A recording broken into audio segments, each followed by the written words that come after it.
John Miller wiped sweat from his brow as he tightened the last bolt on the air filtration system. The maintenance corridor on the Starseeker was cramped and hot, just like every other day aboard the exploration vessel. John had been the ship's maintenance engineer for 3 years now, and he knew every pipe, panel, and problem spot intimately. "Miller, report to the bridge immediately." Captain Lisa Reynolds' voice crackled through his communicator. There was an edge to her voice that John rarely heard. "On my way, Captain," he replied, gathering his tools. Whatever was happening, it must be serious. The corridors buzzed with unusual activity as John made his way to the bridge. Crew members hurried past him, their faces a mix of excitement and worry.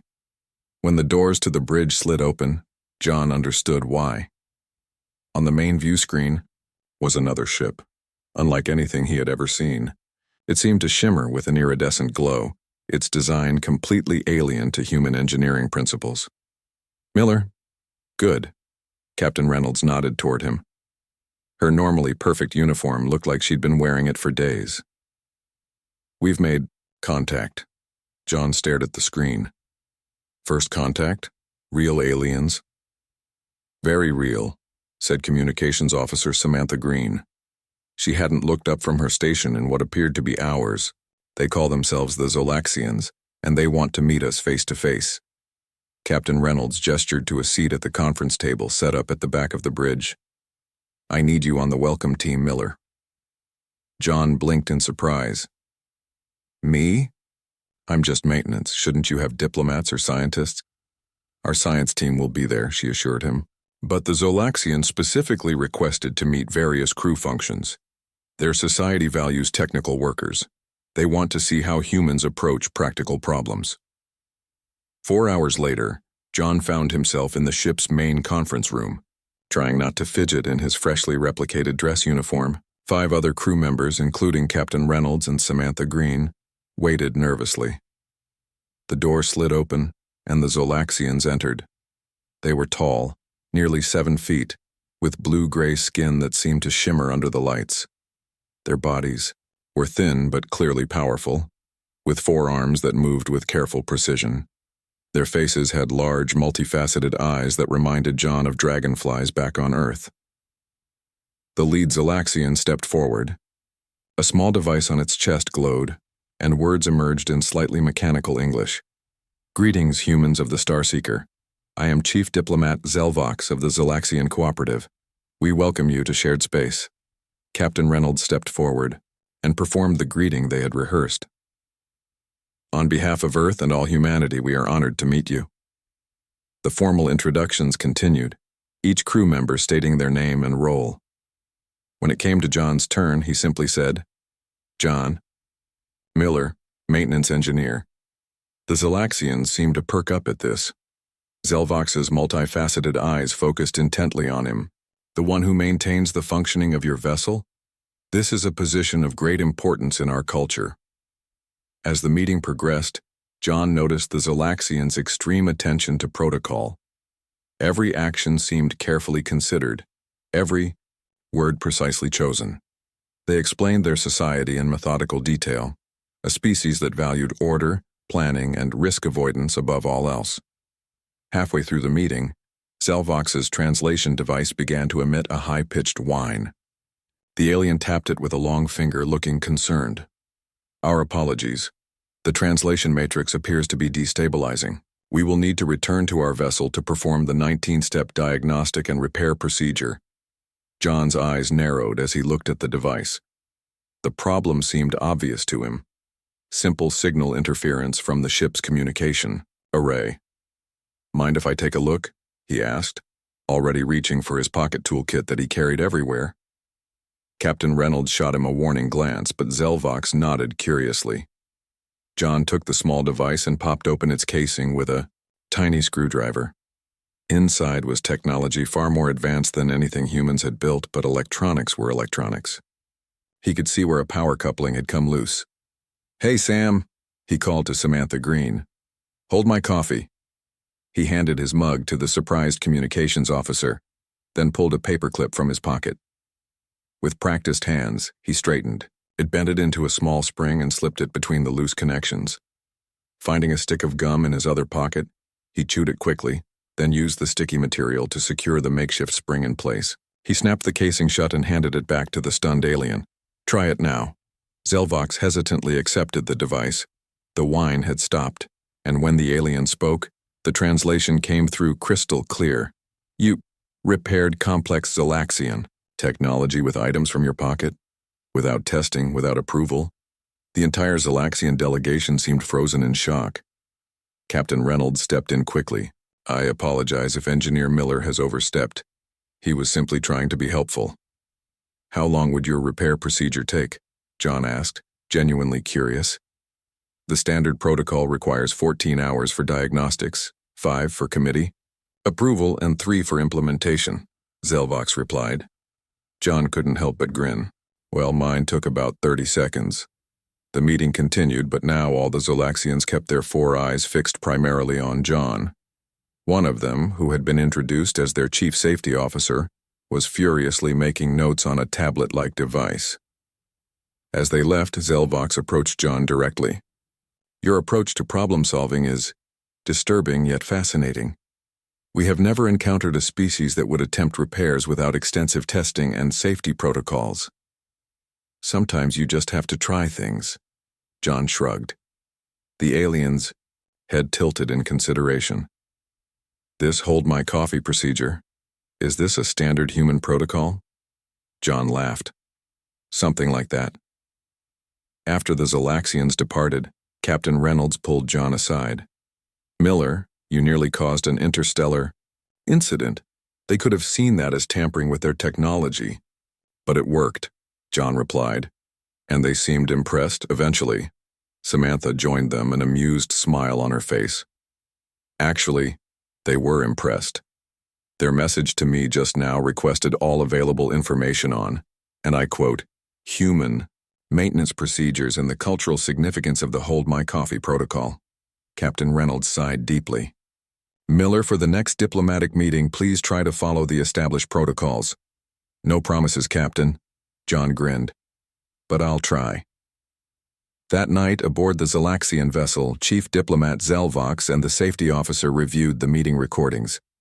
"Their disregard for proper procedures is alarming," the safety officer stated. "The human called Miller performed a repair with no testing, no validation, and used food items. Yet it worked," Zelvox noted. "In the time it would have taken us to begin our diagnostic, he solved the problem."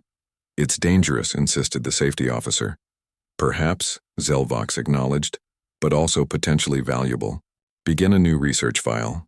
Title it Human Innovation Protocols. And add a special subsection for this Hold My Coffee procedure. I believe we have much to learn from these humans." The safety officer reluctantly made the entry, not realizing this would eventually become the most referenced section in the entire Galactic Safety Manual. 6 months had passed since the first meeting with the Zolaxians. In that time, humanity had been formally invited to join the Galactic Community, a loose federation of 12 spacefaring species. The Starseeker had returned to Earth, and its crew had become instant celebrities. None more so than John Miller, whose quick fix of alien technology had become the stuff of legend. John stared out the viewport of the diplomatic shuttle as it approached the massive space station orbiting the Zelaxian homeworld. The structure was a marvel of engineering, perfectly symmetrical with not a single panel out of place. "Nervous?" asked Samantha Green, who sat beside him. "Why me?" John sighed. "I'm not a diplomat. I'm not even a good public speaker." Samantha smiled. "Because you've become a symbol. The Zelaxians specifically requested your presence at the Galactic Safety Conference." Captain Reynolds had selected John and Samantha to represent humanity at this important event, while other human diplomats and scientists would attend various meetings. The 2 of them had been invited to the main safety panel, a great honor, according to the Zolaxians. The shuttle docked with perfect precision. When the airlock opened, they were greeted by Zelvox, now wearing ceremonial robes with intricate patterns. Engineer Miller, Communications Officer Green. "Welcome to Unity Station. We are pleased you could attend this important gathering." John nodded awkwardly. Thanks for inviting us. Zelvox led them through spotless corridors where various alien species moved with careful precision. John noticed how each followed clearly marked pathways on the floor, and no one deviated from their assigned routes. The conference hall was enormous. 12 raised platforms surrounded a central stage, each hosting representatives from a different species. The humans were directed to their platform where several empty seats awaited other human delegates. The Galactic Safety Conference occurs once every 5 cycles, Zelvox explained. Here we establish universal safety standards for interspecies interactions. This year's focus is emergency procedures.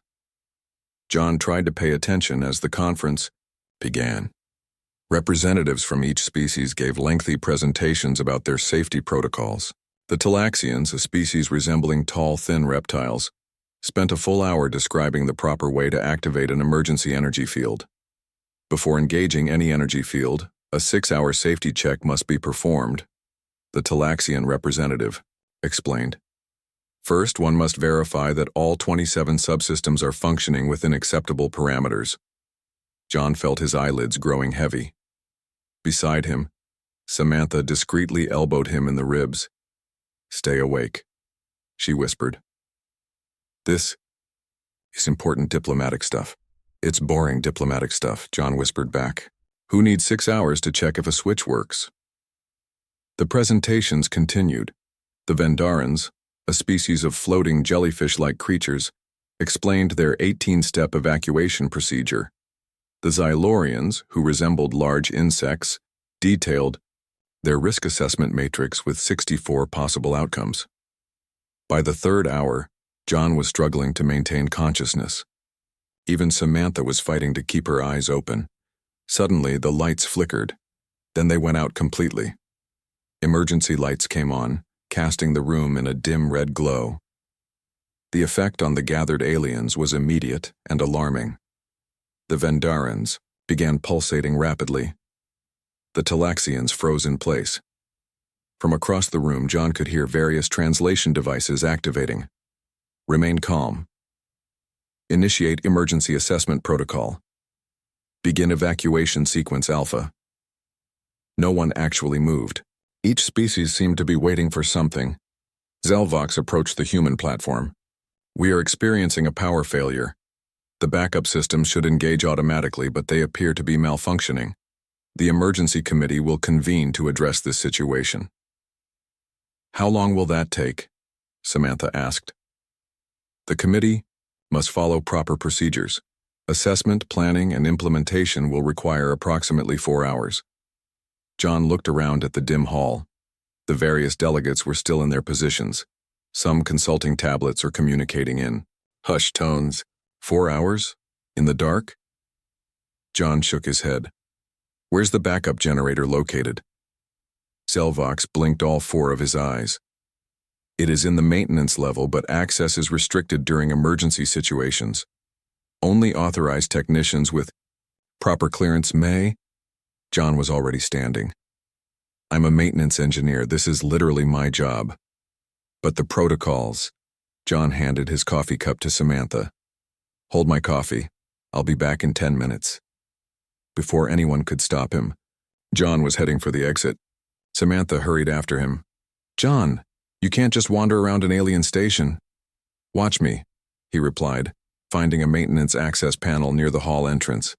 It was locked with an unfamiliar control panel, but John recognized the basic principles. Every ship or station follows the same basic layout. Power distribution is always at the lowest level. Using his pocket tool, John bypassed the security lock. The panel slid open, revealing a ladder leading down. "You're going to cause an interstellar incident," Samantha warned, but followed him anyway. "Already did that once, might as well make it a habit." They descended through 3 levels before finding what John was looking for, a large room filled with humming equipment. In the center was a device that had to be the backup generator. Its status lights were flashing red. John approached it, cautiously. The design was alien, but the principles of power generation were universal. He quickly located the problem, a simple misalignment in the power coupling. "Looks like the primary connection shifted during the power surge," he explained to Samantha. The safety system detected it and shut down to prevent damage. Can you fix it? John was already working. It just needs to be realigned and reset. With careful movements, he adjusted the coupling and reset the system. The generator hummed louder, and the lights in the room brightened. Through the speakers, they could hear an announcement in multiple languages. Power restored. Emergency situation resolved. When they returned to the conference hall, they found all eyes turned toward them. The lights were back on, and the conference had resumed. But instead of continuing with the presentations, the entire hall was watching a replay of John's actions on the main screen. Apparently, the emergency systems had recorded everything. Selvox approached them, accompanied by representatives from several other species. Engineer Miller, you bypassed 7 safety protocols, ignored proper authorization procedures, and manually adjusted critical infrastructure without approval. John swallowed hard. But I fixed it. In 8 minutes and 43 seconds, added a Xylorian representative, its antennae twitching with what might have been excitement. Our models predicted a minimum resolution time of 4 hours using standard procedures. The Vendaran representative floated closer. This hold my coffee technique. It appears to be a human emergency protocol that prioritizes speed over safety. Samantha stepped in. It's more of a cultural expression.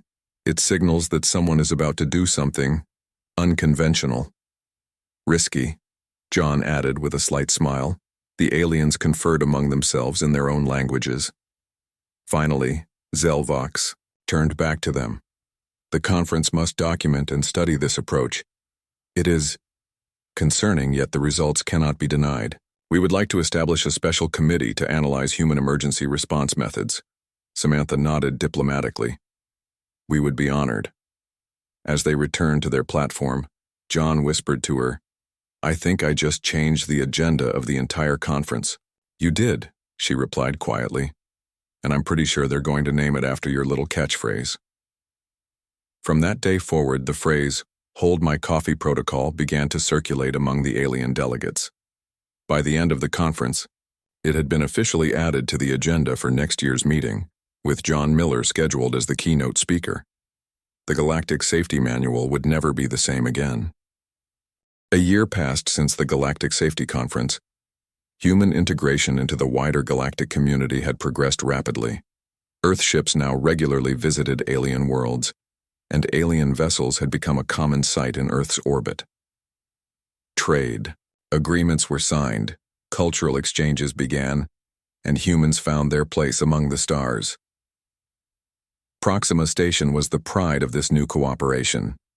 Built in orbit around a gas giant in the Proxima Centauri system, it served as a massive trading hub where all species could meet, exchange goods, and learn from one another. The station was a marvel of combined technology, with each species contributing their expertise to its construction. Alex Clark wiped sweat from her forehead as she finished her daily inspection of the station's primary coolant system. As the head of the human maintenance team on Proxima Station, she was responsible for making sure the human-built sections ran smoothly. 6 other humans worked under her supervision, maintaining everything from air filtration to power distribution. Her communicator beeped. Alex, we've got a problem. It was Ben Martinez, her second in command. The orbital stabilizers are acting weird. Can you meet me in Control Section 4? On my way, she replied, gathering her tools. Control Section 4 was busy when Alex arrived. Ben stood next to a Zolaxian technician named Krelnar, both staring at a display screen with concern. What's the situation? Alex asked. Ben pointed to the screen. The orbital stabilizers are losing power. We're drifting out of our designated position. Krelnar's translation device spoke in its mechanical voice. We have initiated the standard diagnostic protocol. The assessment committee has been notified and will convene within the hour. Alex looked more closely at the readings. They were dropping fast, too fast for comfort. We don't have an hour. How much drift can this station handle before we hit trouble? The station can operate safely within deviation parameters of 0.05 units, Krelnar explained. We are currently at 0.02 and increasing at a rate of 0.004 per hour. Alex did the math quickly. So we have about 7 hours before we're in danger? Correct. The committee will determine. A loud alarm cut off the Zolaxian's words. Red lights began flashing throughout the control room. Ben checked another screen and his face went pale. That's not right. The drift just jumped to 0.03 in seconds, and it's accelerating. More alarms joined the first. Through the large observation window, Alex could see the gas giant they orbited seemed to be moving, but she knew it was actually the station that was moving, being pulled toward the massive planet. Krell-Nar was frantically working at the control panel. This is not possible. The models predicted a slow decay. The alien technician activated the station-wide communication system. Emergency alert. All beings proceed to evacuation points according to standard protocols. This is not a drill. Alex grabbed Ben's arm. What happened? Why the sudden change? I don't know, but at this rate we have less than 2 hours before we hit the atmosphere. Alex's mind raced. 2 hours wasn't enough time to evacuate everyone. The station housed over 10,000 beings from various species. And once the station hit the gas giant's atmosphere, it would be torn apart. Can we boost the stabilizers manually? She asked. Krell-Nar shook its head. The system is in safety lockdown. Only the chief administrator can override, and they are currently in transit from Earth. Ben looked at the controls. There's another way. The auxiliary thrusters could compensate for the drift. The auxiliary system is not designed for orbital stabilization, Krell-Nar protested. Station design parameters clearly state. Forget the design parameters, Alex interrupted. This is an emergency. We need to try something or everyone dies. The control room was filling with various alien species now, all following their evacuation procedures. A tall Vendaran security officer floated over to them. You must evacuate immediately. All technical personnel must report to escape vessel, designation 4. Alex stood her ground. We can save the station. We just need access to the auxiliary thruster controls. That would violate safety protocols, the Vendaran replied, its tentacles waving agitatedly. The auxiliary systems cannot be modified without proper authorization. Ben stepped forward. Look, we don't have time for this. People are going to die. The security officer moved to block their path to the auxiliary control panel. I cannot permit unauthorized. Ben pulled out his personal tablet and a bottle of carbonated water from his pocket. He quickly unscrewed the cap, took a swig and handed the bottle to Alex. Hold my soda. Before anyone could stop him, Ben splashed some water onto his tablet and pressed it against the security panel by the door. There was a spark, a sizzle, and the security door slid open. The Vendaran security officer recoiled in horror. You damaged station property. This is a violation of Section 47B of the Safety Code. But Ben and Alex were already through the door and running toward the auxiliary control room. Alarms blared throughout the station. Over the speakers, calm voices in multiple languages directed people to evacuation points. But Alex and her team had another plan. The auxiliary control room was empty when they arrived. It was designed as a backup, meant to be used only if the main controls failed completely. Ben immediately sat at the console and began working. We need to reroute power from the secondary systems to the auxiliary thrusters, Alex explained as she opened an access panel in the wall. If we can give them enough juice, we might be able to push back against the drift. The system won't let me override the safety protocols, Ben said, frustrated. It keeps asking for administrator authorization. Alex pulled out a small device from her tool belt, a universal bypass module that she had designed herself. It wasn't strictly regulation, but it had saved her life more than once back on Earth. Try it now, she said after connecting the device to the system. The console lit up with new options. Ben quickly began the power rerouting process while Alex worked on reconfiguring the thrusters. This is crazy, Ben muttered as he worked. The station designers said this was theoretically possible but practically suicidal. Well, we're about to find out which one it is, Alex replied grimly. The door slid open, and Krell-Nar entered with several other alien technicians. They watched in a mixture of horror and fascination as the humans worked. "What you are attempting is not in any approved emergency procedure," Krelnar said, but made no move to stop them. "Yeah, well, sometimes you have to improvise," Alex replied, without looking up from her work. After 10 tense minutes, they were ready.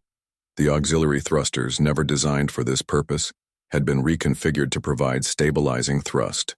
"Here goes nothing," Ben said, and activated the system. The station shuddered. For a moment, it seemed like nothing was happening. Then gradually the alarm tones began to change. The flashing red lights turned to yellow, then green. "Orbital. Decay halting," announced the station's computer. "Stabilization in progress." On the monitors, they could see the drift indicator slowing, then stopping, then beginning to reverse. The station was moving back into its proper orbit. The alien technicians stared in disbelief.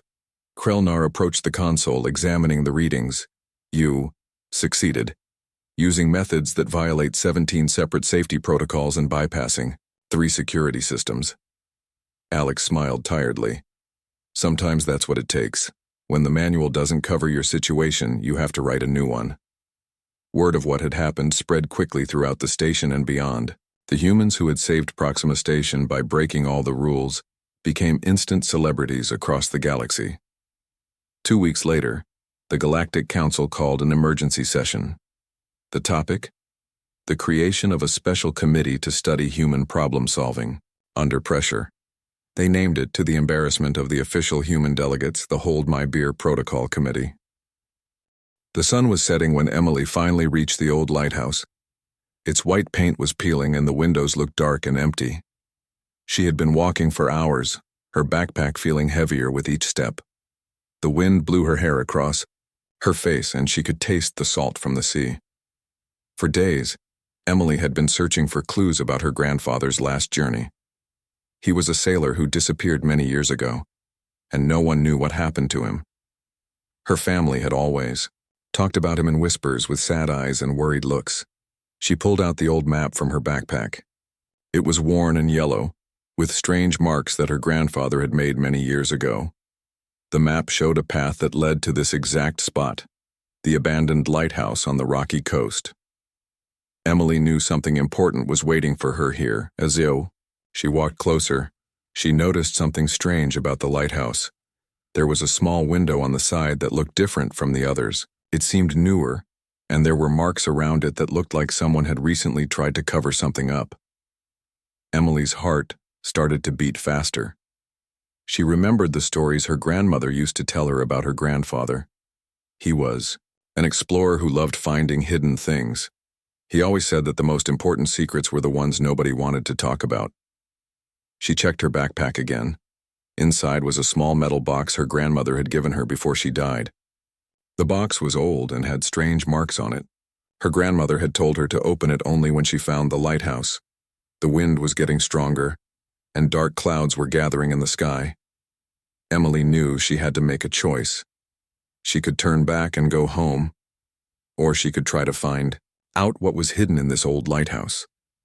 She walked around the building looking for a way inside. Most of the doors were locked or broken, but she found a small side door that was partially open. It creaked when she pushed it, making a sound that echoed through the empty building. Inside, the lighthouse was dark and cold. Dust covered everything, and old cobwebs hung from the ceiling. Emily used her phone's flashlight to look around. The light showed old furniture, broken maps, and strange objects that looked like they had been left in a hurry. On the wall, she saw an old photograph. It was a picture of her grandfather standing next to another man. They were both wearing sailing clothes and looked very serious. Emily had never seen this picture before. She wondered what story it could tell. Her fingers touched the metal box in her backpack. It felt warm, almost like it was waiting to be opened. Emily knew that whatever was inside might change everything she knew about her family's history. The lighthouse seemed to be watching her, holding on to its secrets. Outside, the wind continued to blow, and the waves crashed against the rocks. Emily took a deep breath. She knew her adventure was just beginning and nothing would be the same after today. She looked around the room one more time. Something was hidden here. something that had been waiting for her to find it. Emily was sure of one thing. She would not leave until she discovered the truth about her grandfather's last journey. The metal box in her backpack felt heavy. It was time to uncover the secrets that had been hidden for so many years. Emily's hands were shaking, but her heart was brave. Whatever happened next would change her life forever. Emily's hands were shaking as she opened the metal box. Inside, she found an old notebook with faded pages. The cover was leather and looked very old. She carefully opened it, afraid the pages might break. The first page had a drawing of a ship. It was not like the ships in history books. This ship looked strange, with weird lines and marks that did not make sense. Next to the drawing, her grandfather had written some words in small, careful writing. "The map is not just a map," the first line read. "It is a key to something bigger." Emily's heart beat faster. She remembered how her grandmother always said, her grandfather was more than just a simple sailor. He loved mysteries and always talked about hidden stories that nobody else knew about. She turned the page. More drawings appeared. They showed different places, a mountain with a strange shape, an island that was not on any normal map, and some lines that looked like a secret code. Emily knew these were not just random drawings. They meant something important. The lighthouse around her felt different now. It was like the old building was watching her, waiting to see what she would do next. Dust danced in the light from her phone's flashlight. Old furniture seemed to hold secrets in their broken wood and faded paint. Another page showed a letter. It was written in her grandfather's handwriting, but parts of it were missing. Some words were torn, and some were hard to read. Emily could make out a few important words: treasure, danger, and must protect. Outside, the wind was getting stronger. Waves crashed against the rocks near the lighthouse. The sound was loud and seemed to match the excitement Emily was feeling. Something big was about to happen, and she could feel it. She continued reading the notebook. Her grandfather wrote about a journey he took many years ago. He talked about a group of people who were looking for something very special. But they were not just looking. They were trying to stop someone else from finding it first. The notebook mentioned a map. But this was not an ordinary map. It was a map that showed something hidden, something that could change the world. Emily remembered the map she had brought with her. Could it be the same one her grandfather talked about? She looked around the lighthouse room. Old things were everywhere: broken chairs, dusty books, and strange objects that looked like they came from different parts of the world. Each item seemed to have a story, just like the notebook in her hands. A sudden noise made her jump. Something moved in the corner of the room. Emily turned her phone's light quickly. It was just an old curtain moving in the wind. But for a moment, she felt like someone was watching her. The notebook had more drawings. They showed people. Some looked like sailors. Some looked like explorers. They all seemed to be part of something big and dangerous. Emily could feel the excitement and fear in her grandfather's writing. One page was different from the others. It had a map drawn in red ink. The map showed a place that did not look like anywhere on Earth. Strange symbols were written around the edges. Emily knew this was important, but she did not understand what it meant. She found a small envelope tucked between the pages. Inside was a key. It was made of old metal and looked very special. The key had strange marks on it. Not like normal keys that open doors. This key looked like it could open something much more important. The lighthouse creaked. Wind came through small holes in the walls. Emily felt cold, but she was too excited to stop reading. Her grandfather's story was coming to life in her hands. Each page showed her something new and mysterious. As she read more, she learned about a secret group her grandfather was part of. They were looking for something that could change everything, but other people wanted to stop them. It was like a big game of hide and seek, but with much higher stakes. Emily knew she had to be careful. The notebook made it clear that some people would do anything to find what her grandfather was protecting. She looked at the key in her hand. What could it open? What secrets was it hiding? The sun was setting outside. Dark shadows filled the lighthouse. Emily knew she had found something big. Her grandfather's story was just beginning, and she was now a part of it.